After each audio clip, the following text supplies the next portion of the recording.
Vamos mergulhar em um dos debates mais transformadores de toda a história.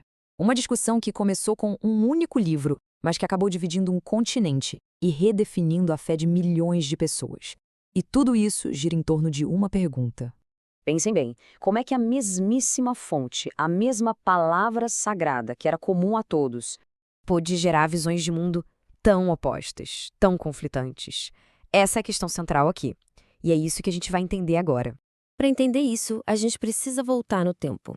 Imagina a Europa do século XVI. A Igreja Católica é a autoridade máxima, praticamente incontestável.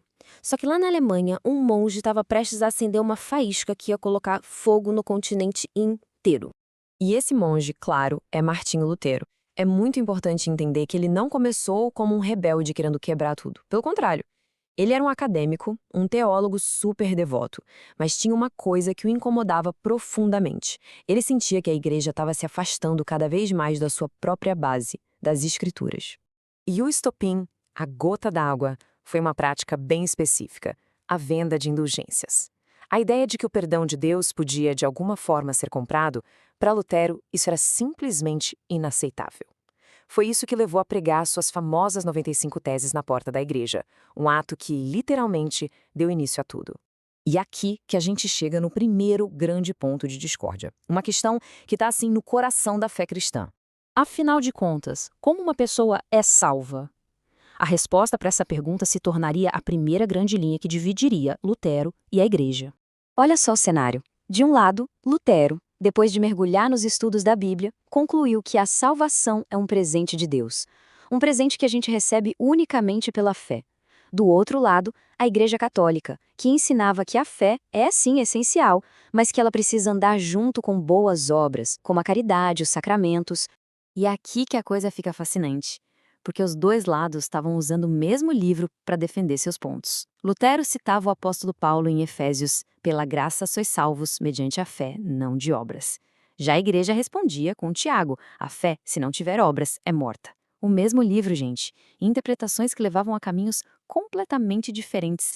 Essa discussão toda sobre salvação, claro, leva a uma pergunta ainda maior. Se o mesmo livro pode ter duas leituras tão opostas, então quem tem a autoridade final para dizer qual é a certa? E esse é o nosso próximo ponto-chave. E essa questão vai direto no centro do poder.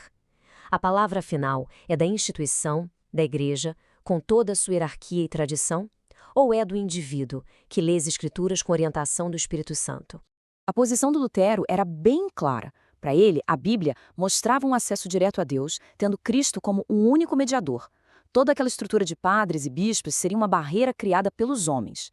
Em resposta, a igreja citava o próprio Cristo em Mateus, quando ele entrega a Pedro as chaves do reino dos céus, o que seria a base da sua autoridade divina aqui na terra. A visão católica é que essa autoridade funciona como um tripé. Não é só a Bíblia, a Escritura. É a Escritura junto com a Sagrada Tradição, que são os ensinamentos que vêm desde os apóstolos, e o magistério, que é a autoridade oficial da igreja para interpretar tudo isso. E a resposta de Lutero a esse tripé foi um princípio demolidor de tão simples: sola scriptura, ou seja, somente a Escritura. Para ele, a Bíblia, e só a Bíblia, era a autoridade final, acima de papas, de concílios, de séculos e séculos de tradição. No fundo, a batalha não era sobre versículos, era sobre quem define o que é a verdade. Mas olha, essas ideias não ficaram só na teoria, em debates teológicos, não. Elas saíram dos livros e foram parar dentro das igrejas, mudando a forma como as pessoas viviam a fé no seu dia a dia.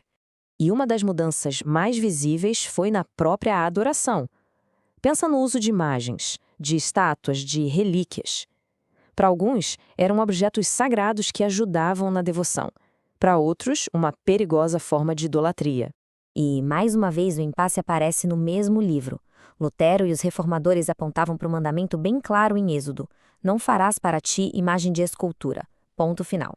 Mas a Igreja Católica respondia: "Espera um pouco. No mesmo livro de Êxodo, o próprio Deus manda Moisés fazer imagens de querubins para a Arca da Aliança." A questão, para eles, não era a imagem em si, mas a intenção por trás do uso dela. Então, o que acontece quando todos esses debates chegam a um ponto sem retorno? O resultado não foi uma reforma única, mas uma fratura profunda.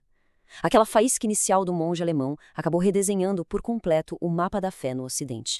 Se a gente tivesse que resumir tudo numa única ideia, seria esta. De um lado, a crença na interpretação individual, onde cada pessoa, guiada pelo Espírito Santo, pode entender a Bíblia por si mesma.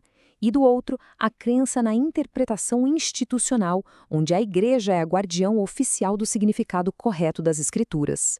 E qual é o legado dessa ideia de interpretação individual? Bom, se a autoridade final não está mais numa única instituição, mas no indivíduo, a consequência lógica é a diversificação. E o resultado, séculos depois, é um número que chega a ser chocante. Hoje, existem mais de 45 mil denominações protestantes diferentes no mundo. 45 mil! Todas elas, de um jeito ou de outro, têm sua origem naquela faísca de Lutero. E todas usam o mesmo livro como base. O que nos leva a uma última reflexão que essa história toda provoca. Se a fonte é a mesma para todos, o que faz da interpretação uma força tão poderosa, capaz tanto de unir quanto de dividir? A jornada de Lutero nos mostra que a busca por respostas pode ser tão complexa quanto a própria fé.